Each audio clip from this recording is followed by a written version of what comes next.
لە شاری هەولێر شۆفێرانی هێڵەکانی گواستنەوەی نێوان هەولێر لەگەڵ شارەکانی سلێمانی و دهۆک بەغداد و کەرکووک گردبوونەوە و داوایان کرد ڕێگاکان بکرێنەوە کە بەهۆی ڤایرۆسی کۆڕۆناوە لە مانگی سێی ئەم ساڵەوە ڕێگاکان لە نێوان پارێزگاکان داخراون.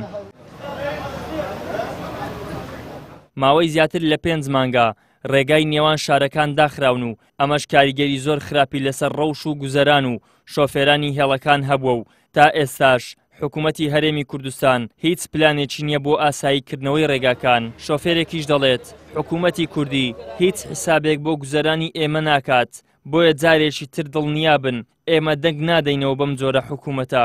ڕەوشی سایق بەعام خراپە ئێمە یعنی هیچ بەرژەوەندی تریتمانیە لە غیری ئیشی ئەو پاسە نەبێت. نە داوای مەسەبمان کردووە، نە داوای مەسئولیەتێکی گەورەمان کردووە، هیچمانیان ناوێ کاکە.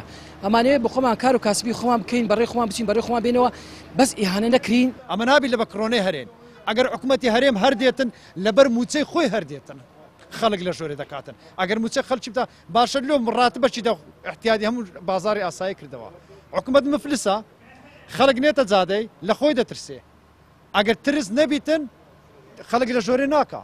کوردستان هەمووی 4 ملیۆنە، سەتا ئێستا سوندم پێدەخورێ بە سوند 3 ملیۆن دژی ئەو حکوومەتەیە. 3 ملیۆنی کردە دوژمنی خۆی بەواسطەی ئەو سەیتەرانە. درۆیە ئەوەی برێ ئەمن دەنگەدەم وان لەو خەڵکەی کرد هەتا مایە ئینتیخابات بی ئیلاگە بە خۆیان دەنگ بدەن.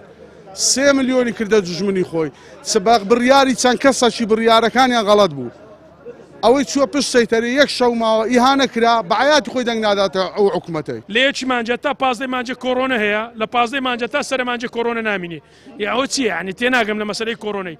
ڕاتبەکەنیە برێکا کە ڕاتبەکەنی بەس بە کۆڕۆنەی ئەمە ڕامەگرە، ئەمە کاسبیم لەسەر سوکانیە کاکە، من بە سوکان دەژیم، ئەمە ڕاتبەکمێنە بەس بژێوی عالم هەمووی ڕاوەستایە.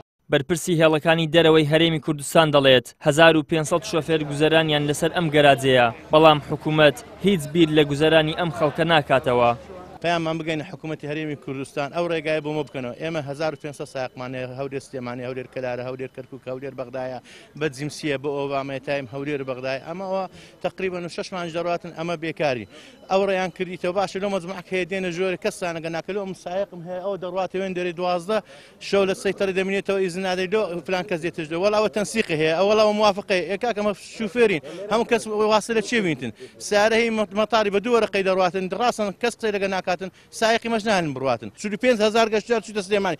باشە لۆ لە سلێمانی ڕێژەی توشبوانی فەتای کۆڕۆنە کەمی کردیە لۆ لە هەولێرێ ڕێقەپاتە هەر زیاد دەکاتن لە دۆجی زیاد دەکات. حکوومەتی هەرێمی کوردستان لە مانگی ئازارەوە بڕیاری قەدەغەی هاتوسۆی دەرکردووە و لە ماوەی ئەم 5 مانگەدا چەندین جار بڕیاری گۆڕیوە و بەڵام هیچ کام لەم بڕیارانە نەبۆتە هۆی ئاسانکاری بۆ شۆفێران و تەکسیەکانی نێوان پارێزگاکان. ئەمەش بۆ هۆی نیگەرانی و زەرەر و زیانێکی زۆر بۆ شۆفێرانی هێڵەکان.